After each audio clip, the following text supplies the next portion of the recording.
School द्वारा संचालित online class में आपका हार्दिक स्वागत है। आज हम क्लास 10th के अंदर एसएसटी के अंतर्गत हिस्ट्री का दूसरा जो अध्याय है इसका नाम है संघर्षकालीन भारत 1206 ईस्वी से 1757 ईस्वी तक। यानी इस अध्याय के अंतर्गत हम 1206 ईस्वी से लेकर 1757 ईस्वी तक भारत का जो इतिहास है उसके बारे में अध्ययन करेंगे।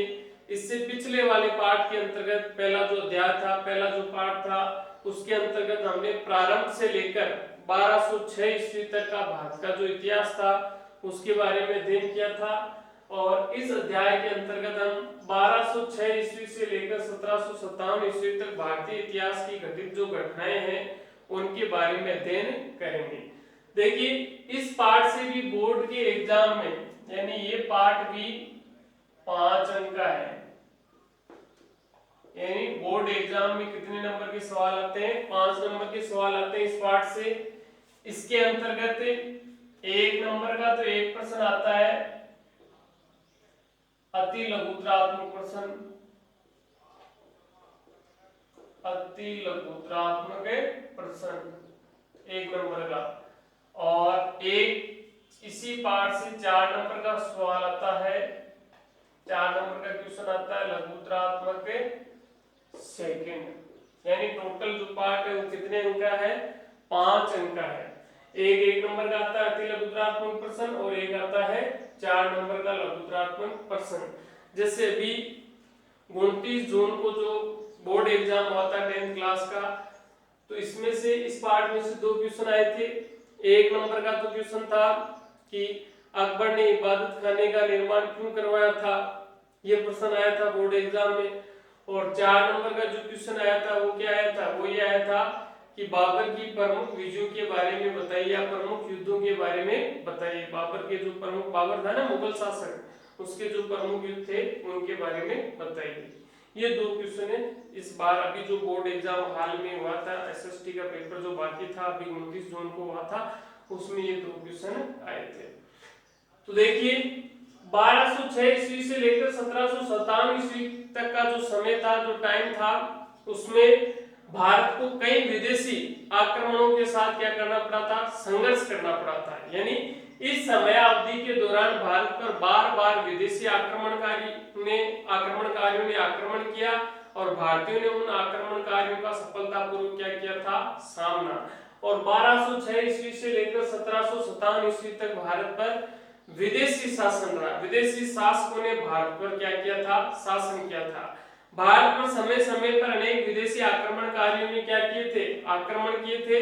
लेकिन उन विदेशी आक्रमणकारियों का भारतीयों ने डटकर क्या किया था? मुकाबला किया था। यानी भारत कभी भी विदेशी शासन को संभालने के लिए तैयार नहीं था। उनका मुकाबला भारतीय लोगों ने, भारतीय जनता ने किया था।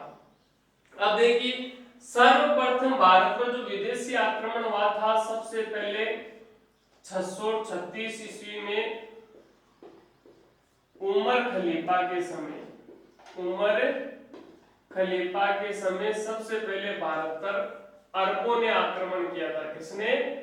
अरबों ने। और कहां पर किया था? ये समुद्री आक्रमण था। क्या था? समुद्री आक्रमण। यानी समुद्र के रास्ते भारत पर सबसे पहले अरबों ने आक्रमण किया था। कब? 636 ईस्वी में। और उस समय शासक कौन था? उमर खलीफा। और कहां पर किया था? महाराष्ट्र के अंदर एक स्थान है ठाणे या थाणे, ठाणे या थाणे। यहां पर सर्वप्रथम अरबों ने भारत पर पहला विदेशी आक्रमण किया था। कब? 636 ईस्वी में। किसके समय? उमर खलीफा के समय। किसने किया था? अरबों ने। कौन सा आक्रमण? समुद्री आक्रमण। यानी समुद्र के रास्ते सबसे पहले भारत पर आक्रमण किया था। और कहां पर किया था?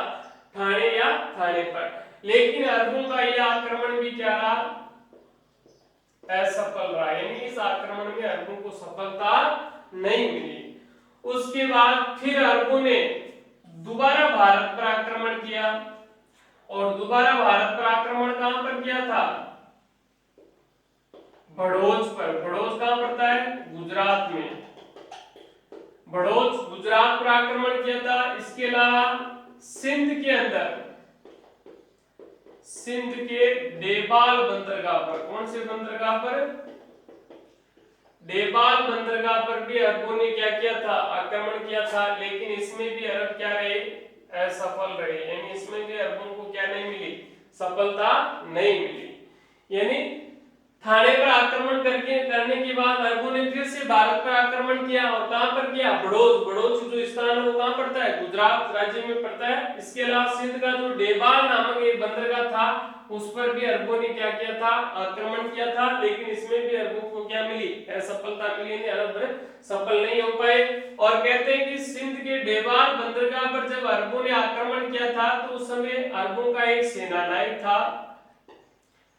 जिसका नाम था मुधायरा। ये पराजित भी हुआ, और पराजित होने के साथ साथ ये मारा भी गया था। कौन? अरबों का एक सेनानायक था जिसका नाम क्या था? मुधायरा। ये पराजित भी हुआ और मारा भी गया। और इसकी जानकारी किससे मिलती है? अरबों का एक ग्रंथ है चचनामा। कौन सा ग्रंथ है? चचनामा नामक ग्रंथ से ये जानकारी मिलती है कि सिंध के देवाल बंदरगाह पर जब अरबों ने आक्रमण किया था तो उस आक्रमण के अंदर अरबों का जो सेनानायक था, कौन? मुधायरा, ये पराजित हुआ और मारा भी गया था, यानी इसको मार दिया गया था। अब उसके बाद में देखिए 712 ईस्वी में, कब? 712 ईस्वी में मोहम्मद बिन कासिम ने भारत पर क्या किया था? आक्रमण। मोहम्मद बिन कासिम और सिंध का जो राजा था, सिंध के राजा जिसका नाम था दाहिर, इन दोनों के मध्य भयंकर युद्ध हुआ था। किस किस के मध्य? मोहम्मद बिन कासिम जो एक विदेशी आक्रमणकारी था, भारत पर आक्रमण करने वाला प्रथम विदेशी आक्रमणकारी था, कौन? मोहम्मद बिन कासिम। और सिंध का राजा था, कौन? दाहिर। इन दोनों के मध्य 712 ईस्वी में भयंकर क्या हुआ था? युद्ध हुआ था, संघर्ष हुआ था। और इस युद्ध के दौरान राजा जो दाहिर था, सिंध का जो राजा था दाहिर, इसके सीने में क्या लग गया था? तीर लग गया था। सीने में क्या लग गया? तीर। तीर लगने से राजा दाहिर की क्या हो गई थी? मृत्यु हो गई थी। लेकिन फिर भी यहाँ का जो सिंध का राजकुमार था, सिंध का राजकुमार जिसका नाम क्या था? जेसिया, और यहाँ की जो रानी बाई थी, इन दोनों ने मिलकर सिंध का जो किले था या किला था उस किले की क्या की थी? रक्षा की थी। किस किसने? सिंध का जो राजकुमार था जेसिया, और यहाँ की जो थी जेसिया, और यहाँ की जो रानी थी रानी बाई, इन दोनों ने मिलकर किले की क्या की थी? सुरक्षा की थी। अब उसके बाद देखिए भारत पर मोहम्मद गजनवी ने भी कई बार आक्रमण किया था। ये भी विदेशी आक्रमणकारी था। इस मोहम्मद गजनवी ने भी कई बार भारत पर क्या किया? आक्रमण। लेकिन इसको कश्मीर के जो शासक थे, कश्मीर के शासक, कश्मीर का शासक था एक तो जयपाल और एक कश्मीर का शासक था आनंदपाल, इन दोनों से कड़ा संघर्ष करना पड़ा था, या इनके हाथों कई बार पराजित होना पड़ा था। किसको? मोहम्मद गजनवी को। इसके अलावा मोहम्मद गोरी ने भी भारत पर आक्रमण किया था। मोहम्मद गोरी ने भी भारत पर क्या किया था? आक्रमण। लेकिन इस मोहम्मद गोरी को पृथ्वीराज चौहान ने, किसने? पृथ्वीराज चौहान, जो चौहान वंश का शासक था, इस पृथ्वीराज चौहान ने कई बार पराजित किया था। एक ग्रंथ है पृथ्वीराज रासो, पृथ्वीराज रासो, जिसका लेखक था चंद्र बरदाई, चंद्र बरदाई। इस पृथ्वीराज रासो में ये उल्लेख मिलता है कि पृथ्वीराज चौहान ने मोहम्मद गोरी को 21 बार पराजित किया था। कितनी बार? 21 बार क्या किया था? पराजित किया था। इस प्रकार समय समय पर भारत पर कई विदेशी आक्रमणकारियों ने लगातार आक्रमण किए थे, लेकिन भारतीयों ने उनका सफलतापूर्वक क्या किया था? सामना किया था। लेकिन अंत में यानी 1206 ईस्वी में, कब? 1206 ईस्वी में भारत में पहली बार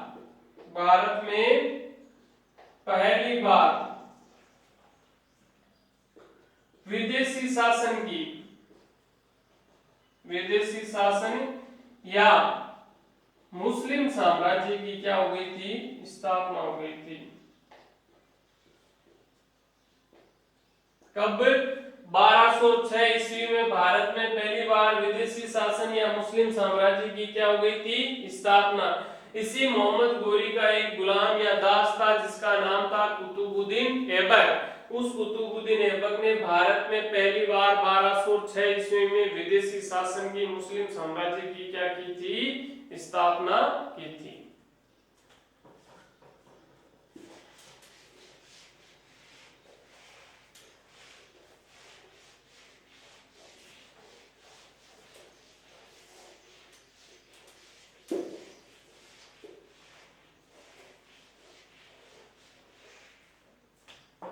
तो देखिए, भारत पर शासन करने वाला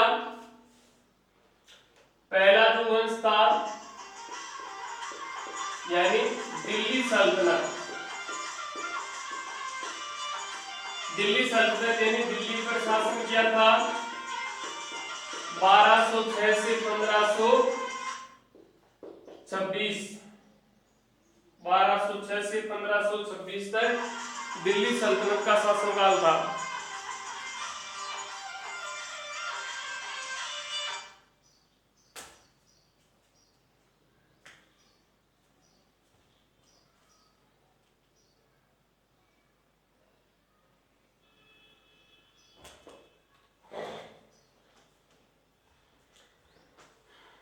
और दिल्ली सल्तनत यानी दिल्ली पर शासन करने वाला पहला जो वंश था वो था गुलाम वंश।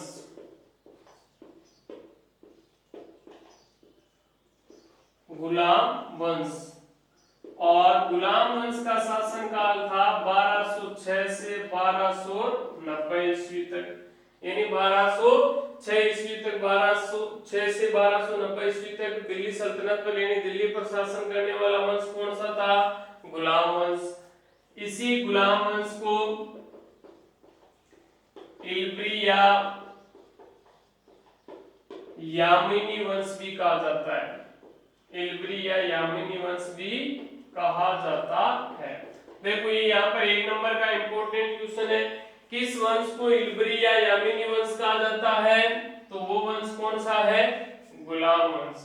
गुलाम वंश को इल्बरी या यामिनी वंश कहा जाता है। या प्रश्न ऐसे भी आ सकता है, गुलाम वंश का अन्य नाम बताइए, तो गुलाम वंश का अन्य नाम क्या है, इल्बरी या यामिनी वंश।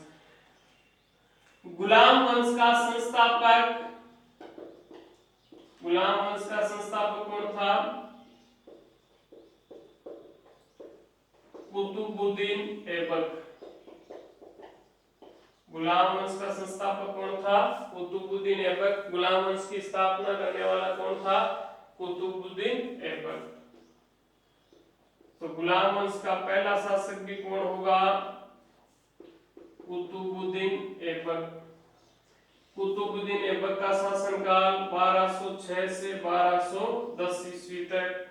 गुलाम वंश का संस्थापक या पहला शासक कौन था, कुतुबुद्दीन ऐबक। कुतुबुद्दीन ऐबक का शासनकाल 1206 से 1210 ईस्वी तक।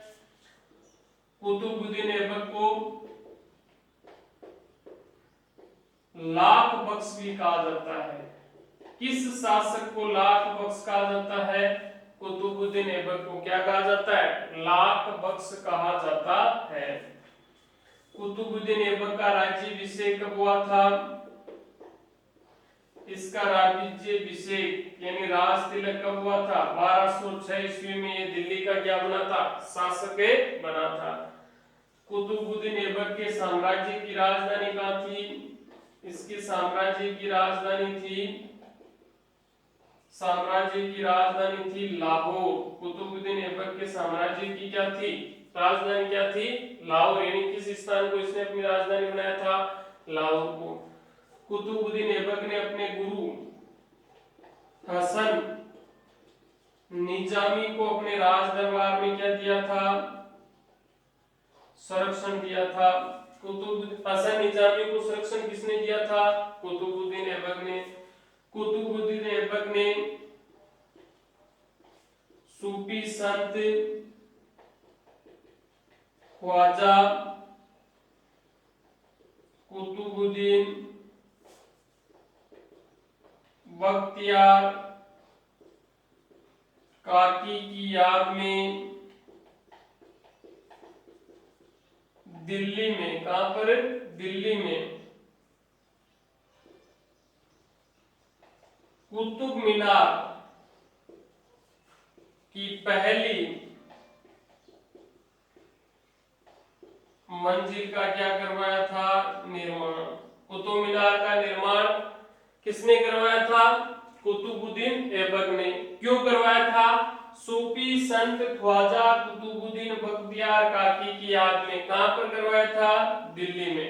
लेकिन कुतुबुद्दीन ऐबक ने कुतुब मीनार की केवल पहली मंजिल का ही क्या करवाया था? निर्माण। इसका शेष जो निर्माण कार्य है वो गुलाम वंश का अगला जो शासक था कौन? इल्तुतमिश। इस इल्तुतमिश ने इसका क्या करवाया था? निर्माण। देखिए कुतुब मीनार में कुल 5 मंजिल है। कितनी मंजिल है? 5 मंजिल है।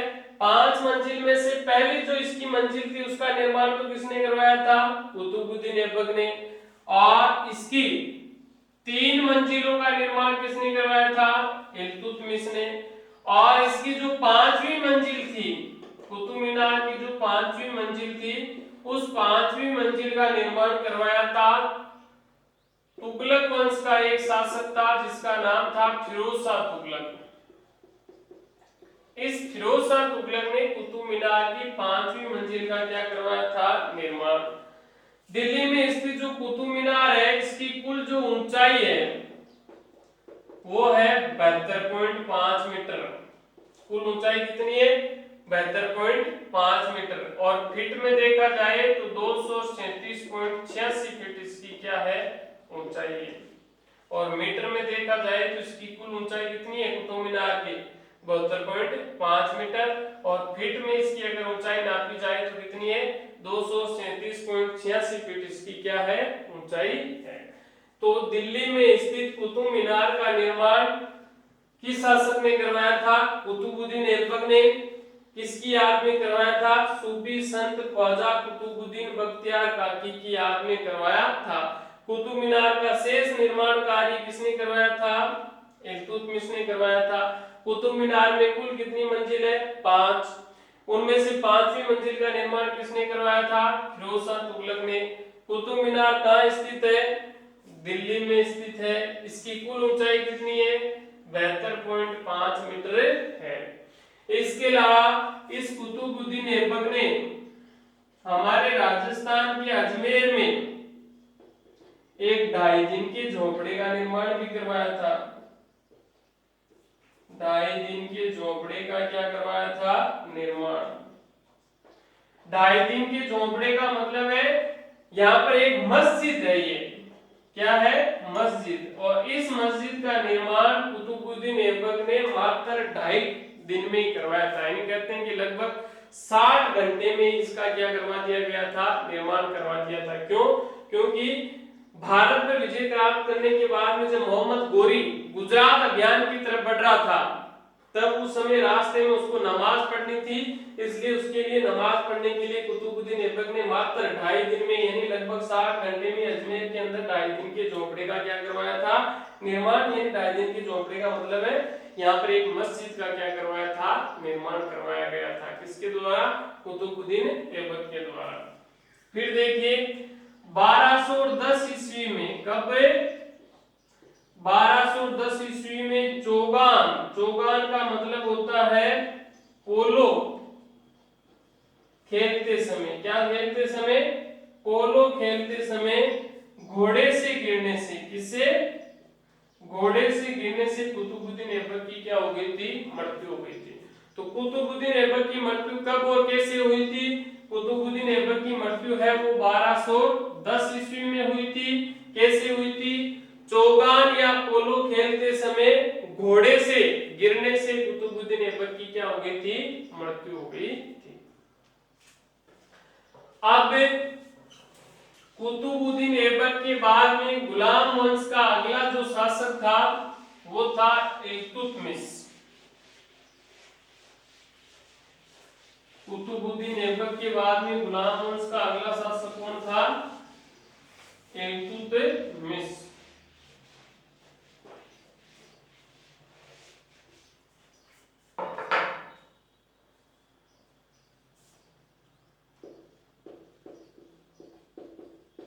इल्तुतमिश।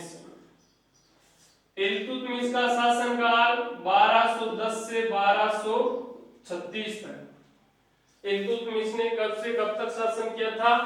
1210 से 1236 ईस्वी तक। इल्तुतमिश है ये कुतुबुद्दीन ऐबक का, किसका? कुतुबुद्दीन ऐबक का दामाद व उत्तराधिकारी था। यानी कुतुबुद्दीन ऐबक ने अपनी पुत्री का विवाह किसके साथ कर दिया था? इल्तुतमिश के साथ। इसलिए इल्तुतमिश कुतुबुद्दीन ऐबक का क्या हो गया? दामाद हो गया था। और फिर इसी को इल्तुतमिश को ही कुतुबुद्दीन ऐबक ने अपना क्या घोषित कर दिया था? उत्तराधिकारी घोषित कर दिया था। इसलिए 1210 ईस्वी में जब कुतुबुद्दीन ऐबक की क्या हो गई? मृत्यु हो गई। तो उसकी मृत्यु के बाद में इल्तुतमिश गुलाम वंश का क्या बन गया था? शासक। और इल्तुतमिश को ही मुस्लिम साम्राज्य का वास्तविक संगठनकर्ता माना जाता है। मुस्लिम साम्राज्य का वास्तविक संगठनकर्ता माना जाता है। यानी देखा जाए तो भारत में मुस्लिम साम्राज्य की वास्तविक स्थापना किसने की थी? इल्तुतमिश ने की थी। इल्तुतमिश को ही भारत में मुस्लिम साम्राज्य का वास्तविक संगठनकर्ता माना जाता है। इस इल्तुतमिश ने 1226 ईस्वी में राजस्थान में जो रणथंभौर दुर्ग है उस रणथंभौर दुर्ग को जीत लिया था। रणथंभौर दुर्ग है वो राजस्थान के सवाई माधोपुर जिले में स्थित है। इस रणथंभौर दुर्ग को इल्तुतमिश ने 1226 ईस्वी में जीत लिया था, अधिकार कर लिया था।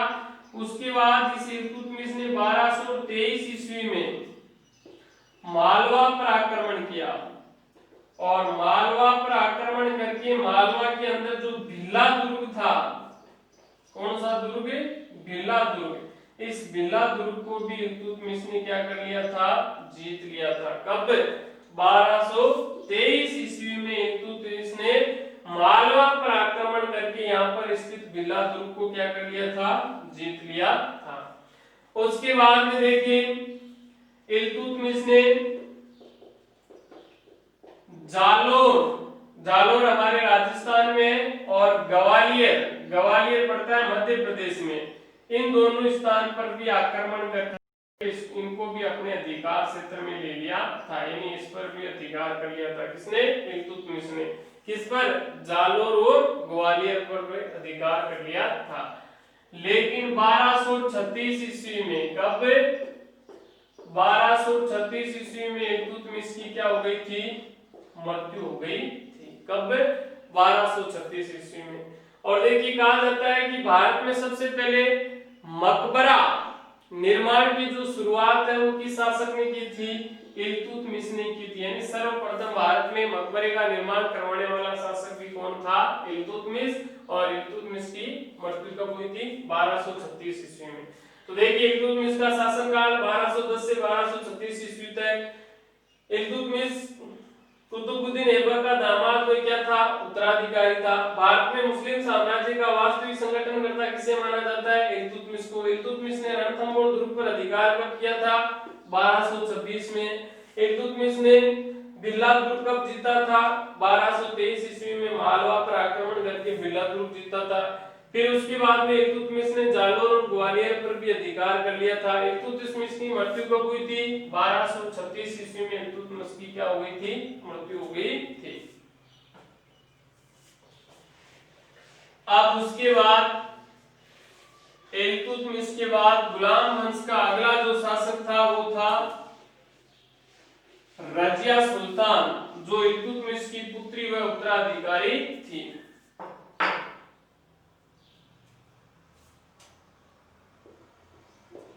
गुलाम वंश 1206 से 1290। इल्तुतमिश के बाद में अगली सुल्तान शासिका कौन थी? रजिया सुल्तान। ये एक महिला है, 1236 से 1240 तक। रजिया सुल्तान ने कब से कब तक दिल्ली पर शासन किया था? 1236 से 1240 तक। रजिया सुल्तान है ये इल्तुतमिश की, किसकी? इल्तुतमिश की क्या थी? पुत्री थी, पुत्री व उत्तराधिकारी थी। कौन? रजिया सुल्तान। किसकी? इल्तुतमिश की पुत्री व उत्तराधिकारी थी। आप देखिए यहाँ पर एक इंपॉर्टेंट क्वेश्चन है, रजिया सुल्तान ही भारत पर शासन करने वाली प्रथम विदेशी महिला शासक थी।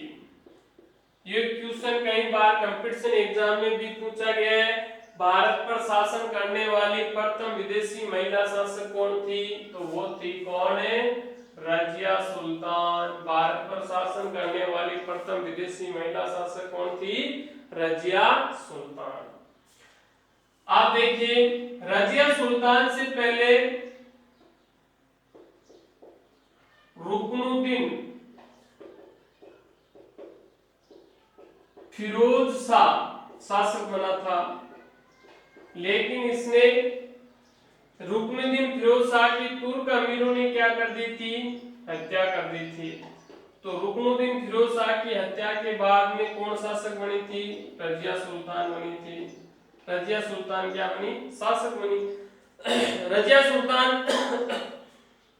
के शासक बनने से गुलाम वंश में जो परंपरागत कट्टरवादी जो तुर्क अमीर थे वो इससे क्या हो गए? नाराज हो गए, क्योंकि एक महिला को क्या बना दिया था? इल्तुतमिश ने अपनी पुत्री को अपना उत्तराधिकारी घोषित कर दिया कि भाई मेरी मृत्यु होने के बाद में मेरी पुत्री ही गुलाम वंश की क्या बनेगी? शासक बनेगी। तो इससे गुलाम वंश में जो परंपरागत कट्टरवादी तुर्क जो अमीर थे वो इस फैसले से क्या हो गए? नाराज हो गए, उनको क्रोध आ गया, गुस्सा आ गया। लेकिन फिर भी इस रजिया सुल्तान ने उन तुर्क अमीरों की कोई भी परवाह नहीं की और इसने रजिया सुल्तान ने पर्दा का क्या कर दिया था? त्याग कर दिया था।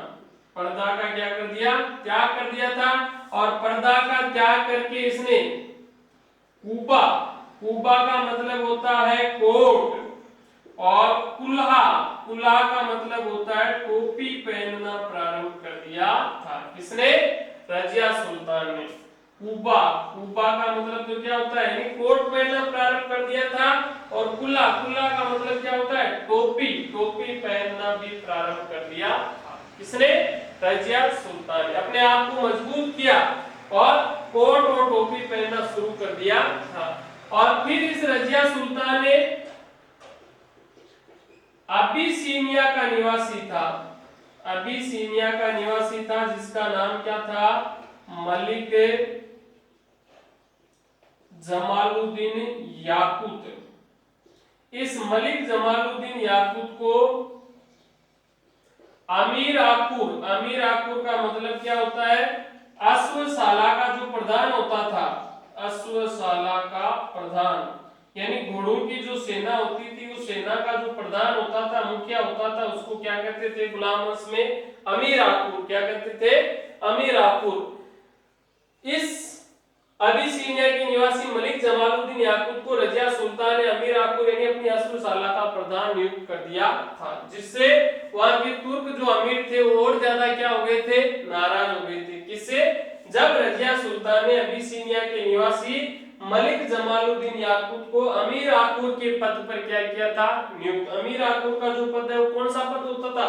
अश्वशाला का जो प्रधान होता था उसको क्या कहते थे? अमीर आकुर। इस पद पर क्या किया? नियुक्त किया था। लेकिन जब रजिया सुल्तान ने मलिक जमालुद्दीन याकूत को सरहिंद पड़ता है गुजरात में, वहां पर एक विद्रोह हो गया था, उस विद्रोह का दमन करने के लिए भेजा था, तब रास्ते में तुर्क अमीरों ने इस याकूत की क्या कर दी थी?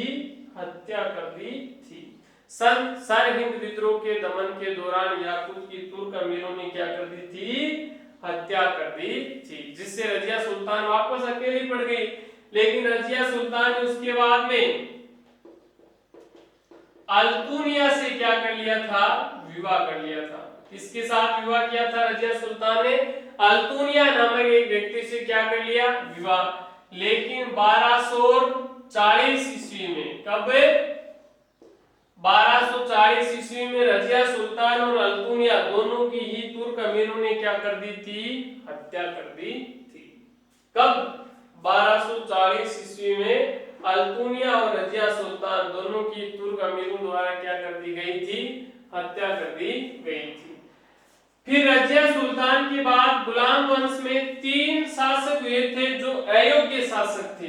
देखो कौन कौन थे, 1240 तक तो कौन थी, रजिया सुल्तान।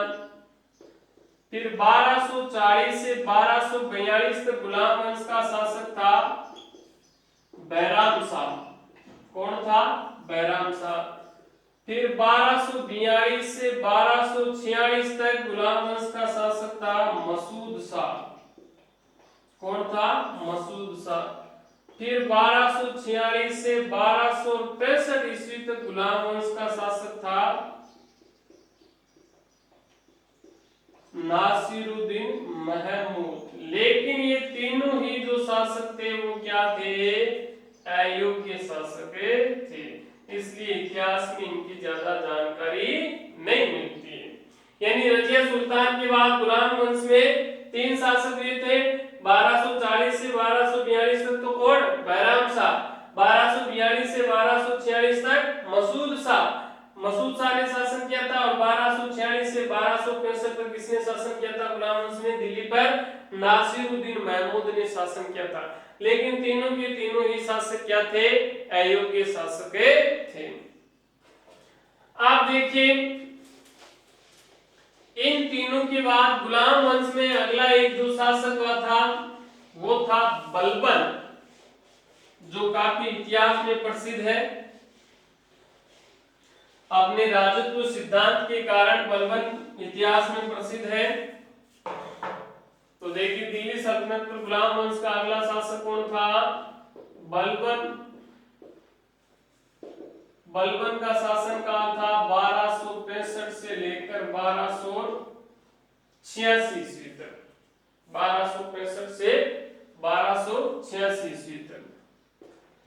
बलबन का उपनाम था उल्लूग खां। बलबन का उपनाम क्या था, उल्लूग खां। बलबन कौन था, बलबन है वो, अभी हमने पढ़ा था इल्तुतमिश। इल्तुतमिश के चहलगानी। चहलगानी का अर्थ क्या होता है, 40 तुर्की दासों के दल को क्या करते थे, इल्तुतमिश के शासन काल में 40 तुर्की दासों का जो दल होता था या जो समूह होता था उसको क्या करते थे, चहलगानी। इसी 40 तुर्की दासों के दल या समूह का बलबन एक क्या था, सदस्य था। लेकिन उनमें से सबसे तेज, वीर, बहादुर और बुद्धिमानी सदस्य था कौन, बलबन। इल्तुतमिश के शासन काल में 40 तुर्की दासों का जो दल या समूह था, उसी दल या समूह का एक सदस्य कौन था, बलबन। लेकिन उन 40 तुर्की दासों में सबसे योग्य और बुद्धिमान जो सदस्य था वो कौन था, बलबन। इसलिए ये बलबन अपनी बहादुरी, वीरता के कारण 1265 ईस्वी में गुलाम वंश का क्या बना था, शासक बना था या गद्दी पर बैठा था। कब 1265 ईस्वी में बलबन है वो दिल्ली का क्या बन गया था, शासक बन गया था। फिर इस बलबन ने शासक बनते सबसे पहले मंगोलों के आक्रमणों का, किसका, मंगोलों के आक्रमणों का सामना करने के लिए, मंगोलों के आक्रमणों का सामना करने के लिए एक दीवाने आरिज नामक, किस नाम से, दीवाने आरिज नामक सैन्य विभाग का गठन किया था। सैन्य विभाग को पुनर्गठित किया था, यानी उसको वापस स्थापना की थी। देखिए ये प्रश्न 2019 के बोर्ड एग्जाम में आया हुआ है। प्रश्न आया था 1 नंबर का, दीवाने आरिज क्या है। दीवाने आरिज है वो गुलाम वंश के शासक बलबन द्वारा स्थापित एक क्या था, सैन्य विभाग था। यानी गुलाम वंश के शासक बलबन ने एक नए सैन्य विभाग की स्थापना की थी, या एक नया सैन्य विभाग पुनर्गठित किया था, जिसका नाम क्या था, दीवाने आरिज। और इसका गठन बलबन ने क्यों किया था, मंगोलों के आक्रमणों का सामना करने के लिए बलबन ने कौन से सैन्य विभाग का गठन किया था, दीवाने आरिज नामक सैन्य विभाग का क्या किया था, गठन किया था। अब उसके बाद में देखिए बलबन ने अपने राज दरबार में एक सिजदा व पाबोस की प्रथा प्रारंभ की थी। इंपॉर्टेंट क्वेश्चन है ये। बलबन ने अपने राज दरबार में कौन सी प्रथा प्रारंभ की थी, सिजदा व पाबोस की प्रथा। ये प्रथा क्या होती थी, इस प्रथा के अंतर्गत सम्राट के सामने झुककर उसके पैरों को चूमना होता था। यानी जो राजा होता था, जो सम्राट होता था, उसके सामने जो भी व्यक्ति आता था वो पहले झुकता था और फिर झुककर उसके राजा के, सम्राट के जो पैर होते थे उन पैरों को चूमता था। ये कौन सी प्रथा थी, सिजदा व पाबोस की प्रथा थी, जिसकी शुरुआत किसने की थी, बलबन ने। बलबन ने अपने राज दरबार में कौन सी प्रथा की प्रारंभ की थी, सिजदा व पाबोस नामक प्रथा प्रारंभ की थी, जिसमें क्या होता था, जिसमें सम्राट के सामने झुककर उसके पैरों को चूमना होता था। इसके अलावा देखिए बलबन ने अपने जो विरोधी थे और विरोधियों और दुश्मनों के प्रति, या बलबन के जो भी विरोधी या जो दुश्मन थे उनके प्रति बलबन ने कौन सी नीति अपनाई थी, लौह एवं रक्त की नीति अपनाई थी। लौह एवं रक्त की नीति अपनाई थी। ये भी एक नंबर का इंपॉर्टेंट क्वेश्चन है। किस शासक ने अपने विरोधियों व दुश्मनों के प्रति लौह एवं रक्त की नीति अपनाई थी, या लौह एवं रक्त की नीति अपनाने वाला शासक कौन था, तो वो शासक था कौन, बलबन। गुलाम वंश का शासक था कौन, बलबन। इस बलबन ने अपने विरोधियों और दुश्मनों के प्रति कौन सी नीति अपनाई थी, लौह एवं रक्त की नीति अपनाई थी, जिसके अंतर्गत जो पुरुष होते थे उन पुरुषों को तो सीधा मौत के घाट उतार दिया जाता था या मार दिया जाता था, और जो स्त्रियां और बच्चे होते थे उनको क्या बना लिया जाता था, गुलाम या दास बना लिया जाता था। यानी जो भी इसके राज दरबार में विरोधी या दुश्मन होते थे उनमें जो पुरुष होते थे उनको तो सीधा मार दिया जाता था, मौत के घाट उतार दिया जाता था, और जो स्त्रियां और बच्चे होते थे उनको क्या बना लिया जाता था, गुलाम या दास बना लिया जाता था। फिर देखिए 1286 ईस्वी में बलबन की क्या हो गई थी, मृत्यु हो गई थी। बलबन की मृत्यु कब हुई थी, 1286 ईस्वी में बलबन की क्या हो गई थी, मृत्यु हो गई थी। बलबन ने दिल्ली में अनेक प्रशासनिक ढांचों का निर्माण करवाया था। कहां पर, दिल्ली में। किसका, अनेक प्रशासनिक यानी सरकारी भवनों का क्या करवाया था, निर्माण करवाया था। किसने, बलबन ने। अब देखिए बलबन का राजत्व सिद्धांत प्रसिद्ध था। ये इंपॉर्टेंट क्वेश्चन है। देखो ये 4 नंबर का क्वेश्चन भी है और 1 नंबर का क्वेश्चन भी है। किस शासक का राजत्व सिद्धांत प्रसिद्ध था, बलबन। या 4 नंबर का क्वेश्चन आ सकता है, बलबन के राजत्व सिद्धांत को स्पष्ट कीजिए, यानी बलबन का राजत्व सिद्धांत क्या था। तो देखिए बलबन का राजत्व सिद्धांत क्या था, बलबन का मानना था कि राजा है वो पृथ्वी पर ईश्वर द्वारा भेजा गया एक प्रतिनिधि है। यानी राजा को पृथ्वी पर कौन भेजता है, ईश्वर भेजता है, भगवान भेजता है। ईश्वर या भगवान के द्वारा एक भेजा गया क्या है, प्रतिनिधि है। कौन, राजा। और राजा है वो सभी गुणों से क्या होता है, युक्त होता है। राजा में सारे गुण पाए जाते हैं। ये किसका कहना था, ये बलबन का मानना था। बलबन का कहना था कि राजा सभी गुणों से युक्त होता है, और राजा का व्यक्तित्व है वो अन्य लोगों के व्यक्तित्व से क्या होता है, भिन्न होता है, अलग होता है। राजा का व्यक्तित्व क्या होता है, अलग होता है। यानी राजा सामान्य लोगों से महान होता है, रामन सामान्य लोगों से बड़ा होता है। उसका व्यक्तित्व, उसकी पर्सनालिटी है वो क्या होती है, अलग होती है। और राजा को ईश्वर शासन करने की शक्तियां भी प्रदान करता है। राजा को ईश्वर है वो शासन करने की क्या सत्ता या शासन करने की क्या देता है, शक्तियां ऊपर से ही देकर भेजता है। ये भी मानना था किसका? बलबन का। इसलिए बलबन का मानना था कि राजा ही सबसे बड़ा है इस पृथ्वी पर, राजा से बढ़कर कोई नहीं है। इसलिए सभी लोगों को, सभी व्यक्तियों को राजा की आज्ञा का क्या करना चाहिए? पालन करना चाहिए। राजा ही सर्वश्रेष्ठ है। राजा पृथ्वी पर ईश्वर द्वारा भेजा गया प्रतिनिधित्व है, प्रतिनिधि है जो सभी गुणों से युक्त है।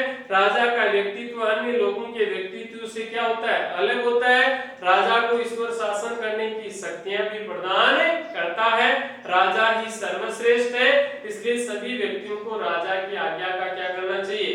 पालन करना चाहिए। इसीलिए तो बलबन ने अपने राज दरबार को ईरानी परंपरा के अनुसार सजाया था। और यहाँ तक कि बलबन ने अपने राज दरबार में शराब और मांस पर भी प्रतिबंध लगा दिया था कि राज दरबार में कोई भी व्यक्ति शराब और मांस का सेवन करके प्रवेश नहीं करेगा। इसके अलावा बलबन ने अपने राज दरबार के अंदर कठोर अनुशासन बनाए रखा था। उसने कई ऐसे कानून बनाए और उन कानूनों के द्वारा उसने चोर और डाकुओं का अपने साम्राज्य में क्या किया था? दमन किया था। इस प्रकार बलबन का राजत्व सिद्धांत क्या था?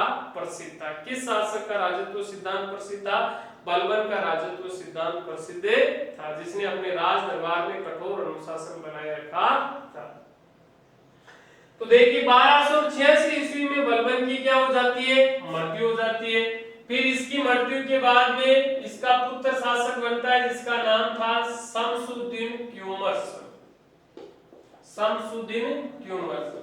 इसने 1286 से 1290 ईस्वी तक क्या किया था? शासन। और ये शमसुद्दीन क्यूमर्स है, यही गुलाम वंश का अंतिम शासक था। ये इंपॉर्टेंट क्वेश्चन है। ये गुलाम वंश का अंतिम शासक कौन था? शमसुद्दीन क्यूमर्स।